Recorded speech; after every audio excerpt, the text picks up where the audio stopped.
Yes, I'm back again in the same parking spot. God, it's going to be less than 12 hours. When was I sat here last night? It really doesn't matter, does it? I was here last night to see Spencer. I was here again this morning to see Eternals. And that's what I'm going to talk about. I always say no spoilers. And there won't be spoilers in this review because I'm not a dick.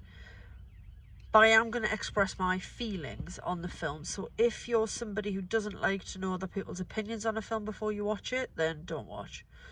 Quite simply put, didn't like it very much. And I'm gutted because it's Marvel. And I love Marvel. I love all the Marvel stuff. All the things. I've loved living in that world since 2008. I'm a big Marvel apologist. I love the spin-off TV shows and just everything about it. I think it's something so wonderful that's been created in the last 10 plus years. So yeah, I was excited to have new characters and to watch the MCU expand in a different direction. Here's the thing, right? This is an ensemble cast of heroes. They are celestials. They are higher beings, godlike but not gods, and they work as a team. And in this film, they start out as a team and then they're fragmented, or they think their work is done. So the Eternals are sent to Earth to protect Earth from the Deviants, who are like big monsters. And that's their mission. And that's always been their mission. And quite early on, we see them complete that mission, or so they believe, and they go their separate ways to live on Earth among us. Right? That's your premise. You would know that from the trailer or from like a basic synopsis, so I'm not spoiling anything there. But then there's a sighting of, or a run-in with, a deviant in the present day. Two of the Celestials living in London together encounter one, and basically the next chunk of the film becomes, we need to put the band back together. So, you know, whether it's like Blues Brothers or the Muppets film recently, the Muppets one with what's his face, and Amy Adams, Jason, his surname's gone out my head. Doesn't matter, does it? You know the guy I mean, from How I Met Your Mother. Not relevant. Anyway, it's really bugging me though. What the hell's his name? Jason. I can either get Sudokus in my head, it's not him, or Voorhees. Definitely not him because he's fictional. Anyway, I've digressed. So, it's about the Eternals travelling around the globe, finding each other after all these years and coming back together to fight the Deviants and protect Earth, because that's always been their mission. But there's more afoot, and maybe they haven't always known what their true purpose was, and maybe some of them did know and didn't tell the others, and so on. But my problem with it is,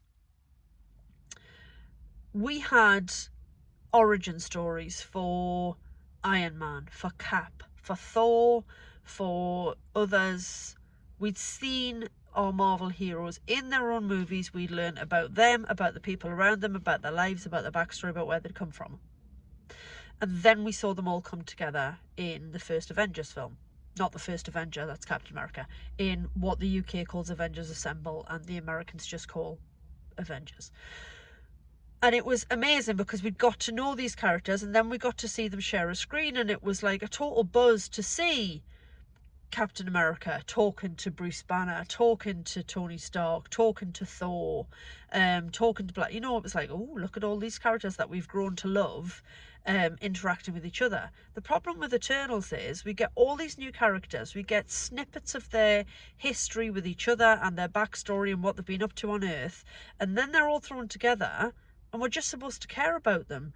And I kind of didn't, because I didn't know them well enough. And I get that you can't do origin stories for all of these characters, and we came into it knowing that it was about the Eternals, or Eternals as it's called.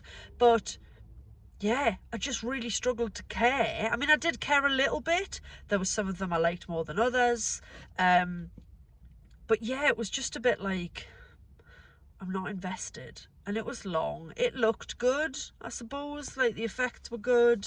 And I'm never being a woman who says, oh, like, I'm not one for eye candy. I'm not that moron. I'm not the person who goes, oh, I don't care what it's about, I'll watch it because it's got Brad Pitt in it. That's never been my vibe.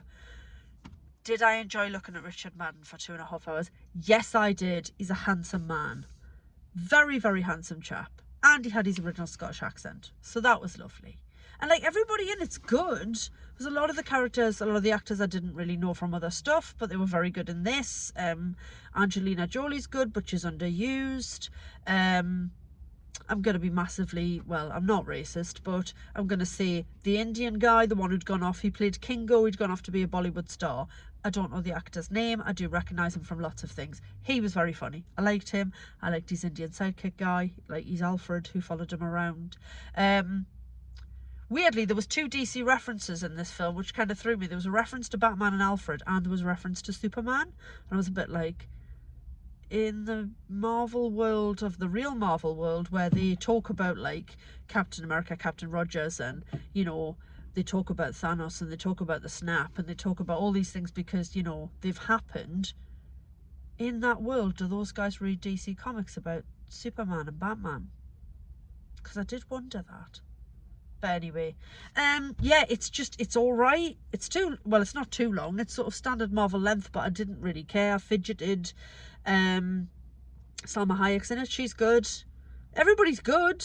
Looks good. Script's just a bit like, and it doesn't have that.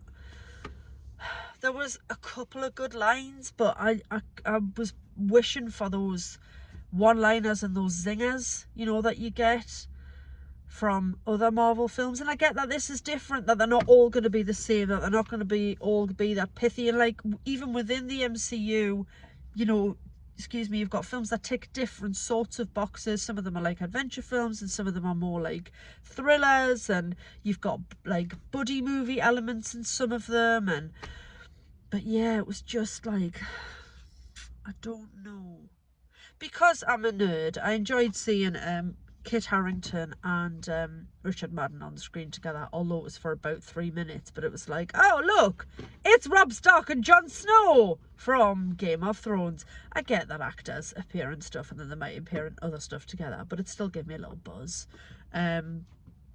Especially because, spoilers, obviously Robb Stark was dead for a lot of Game of Thrones. But yeah, I'm going to stop talking because then my review will be too long of a film that I felt was too long because I wasn't particularly invested in it. And I'm gutted because I wanted to love it. Of course I did. There are 2 credit sequences. There is one halfway through and one at the end. We know this is what happens with Marvel films. We get a little teasers about what's to come. So there was one halfway and I went, surprising. And then there was one at the end and I went, intriguing.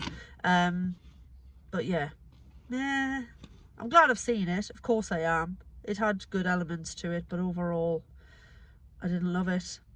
But obviously, go along, make up your own mind. I'm sure you will. Okay, that's it. Katie out.